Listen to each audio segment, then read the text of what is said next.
تمہارے دو بھائیوں کے درمیان اگر کوئی مخالفت ہو جائے، اختلاف ہو جائے، لڑائی جھگڑا ہو جائے تو ان کے درمیان صلح کرواؤ، ان کے درمیان صلح کرو۔ یہ سارے مسلمانوں کو اس کا حکم دیا گیا ہے۔ سب سے پہلی بات تو اس سے یہ معلوم ہوتی ہے کہ مسلمانوں کے درمیان اول تو جھگڑا ہونا ہی نہیں چاہیے۔ جب سب بھائی بھائی ہیں تو اس پر ہر ایک شخص اپنے فرائض ادا کرے اور دوسرے کے ساتھ ہمدردی سے، خیرخواہی سے پیش آئے۔ اگر یہ کام کر لے گا تو لڑائی جھگڑے کی نوبت ہی نہیں آئے گی، جس کا اصول رسول کریم صلی اللہ علیہ وسلم نے وہ بیان فرمایا کہ اپنے لیے بھی وہی پسند کرو جو دوسروں کے لیے پسند کرو، اپنے لیے بھی اسی چیز کو برا سمجھو جس کو اپنے لیے برا سمجھو۔ اگر اس اصول پر عمل ہو جائے تو جھگڑا ہی ختم ہو جائے۔ لیکن اس کے باوجود انسان کی طبیعت میں کچھ اختلاف ہوتا ہے، ہر آدمی کی طبیعت ایک جیسی نہیں ہوتی، مزاج میں فرق ہوتا ہے، اس کی وجہ سے بعض اوقات کچھ جھگڑے پیش آ جاتے ہیں۔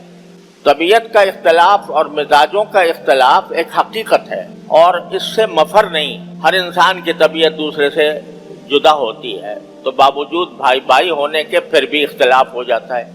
اگر ایسا اختلاف پیدا ہو جائے تو نبی کریم سرور دو عالم صلی اللہ علیہ وسلم کی سنت بھی یہی بتاتی ہے اور یہ قرآن کریم کی آیت بھی یہ فرماتی ہے کہ دوسروں کو چاہیے کہ اس جھگڑے کو ختم کرا کر کسی طرح صلح پر لوگوں کو آمادہ کر لیں، اور اس صلح کے بڑے عظیم فائدے اور بہت عظیم اس کا اجر اور ثواب۔ تو کوشش تو شریعت کی یہ ہے کہ جھگڑا پیدا ہی نہ ہو اور مسلمان بھائی بھائی بن کر ایک دوسرے کے ساتھ اس طرح معاملہ کریں جیسے وہ اگر خود کر رہے ہوتے ہیں اپنے لیے تو اس وقت جو کچھ پسند کرتے وہ اب بھی اس دوسرے کے لیے ویسے ہی پسند کریں۔ شریعت نے ایسے احکام۔ لیکن اگر پھر بھی کوئی جھگڑا پیدا ہو جاتا ہے مزاجوں کے اختلاف کی وجہ سے، طبائع کے اختلاف کی وجہ سے، تو اس وقت میں دوسرے مسلمانوں کو حکم دیا گیا ہے کہ تم ان کے درمیان صلح کراؤ۔ حضور نبی کریم سرور دو عالم صلی اللہ علیہ وسلم ہمیشہ مسجد نبوی میں نماز پڑھاتے۔ سارے صحابہ کرام رضی اللہ تعالیٰ عنہم نبی کریم صلی اللہ علیہ وسلم کے پیچھے مسجد نبوی میں نماز ادا کیا کرتے تھے،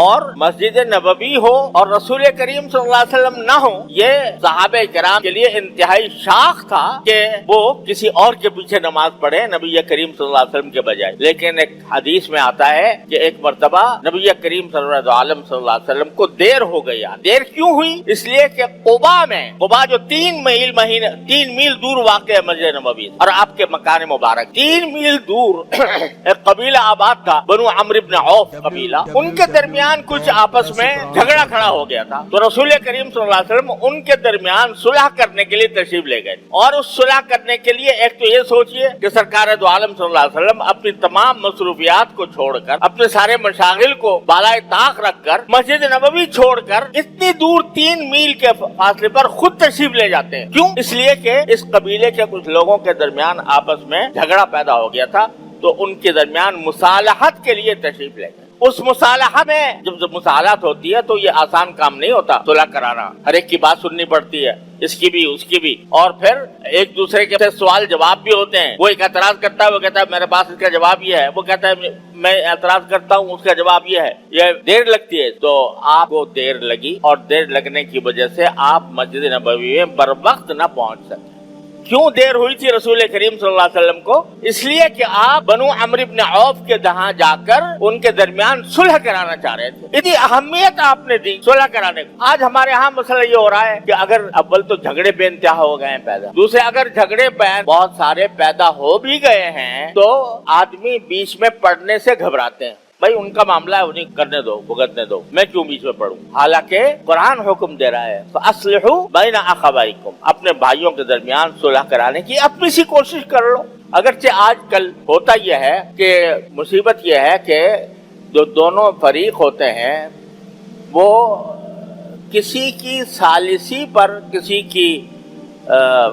کی طرف اپنا معاملہ پیش کر کے اس کو حکم بنانے پر دونوں فریق اکٹھے راضی نہیں ہوتے۔ ہر ایک کو اندیشہ ہوتا ہے کہ اگر میں نے کسی سالس کا فیصلہ قبول کر لیا تو میرے خلاف نہ ہو جائے، اس لیے بہت لوگ اس سے کتراتے ہیں۔ لیکن انسان کا جو کام ہے وہ یہ ہے کہ وہ اپنی سی کوشش کر اور نتائج اللہ تعالیٰ کے حوالے کرے۔ کوئی بھی کام ہو دنیا کا، کوئی بھی مقصد حاصل کرنا ہو، اس میں بندہ جو ہے وہ حالات کو تبدیل کرنا اس کے اختیار میں نہیں، لیکن بندے کے کام دو ہیں، جو بھی کام کرنا ہو اس کے لیے صحیح کوشش صرف کر لے، اپنی سی پوری کوشش کر لے، اور پھر اللہ تعالیٰ سے مانگے یا اللہ میں اپنی طرف سے میں نے کوشش کی ہے، آپ اپنے فضل و کرم سے ان کے درمیان مصالحت پیدا فرما دیجئے، ان کے درمیان جو اختلاف پیدا ہو گیا ہے، جو جھگڑا پیدا ہو گیا ہے، اس کو ختم کروا۔ لیکن بالکل بے پرواہ ہو کر بیٹھ جانا یہ ایک مسلمان کے شایان شان نہیں ہے کہ وہ بالکل بے پرواہ ہو کر بیٹھ جائے۔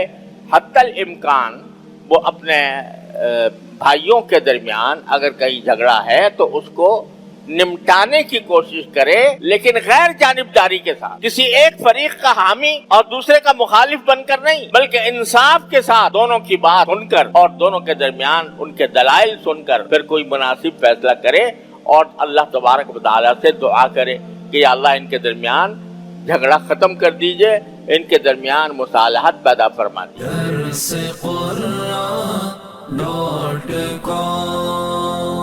www.darsequran.com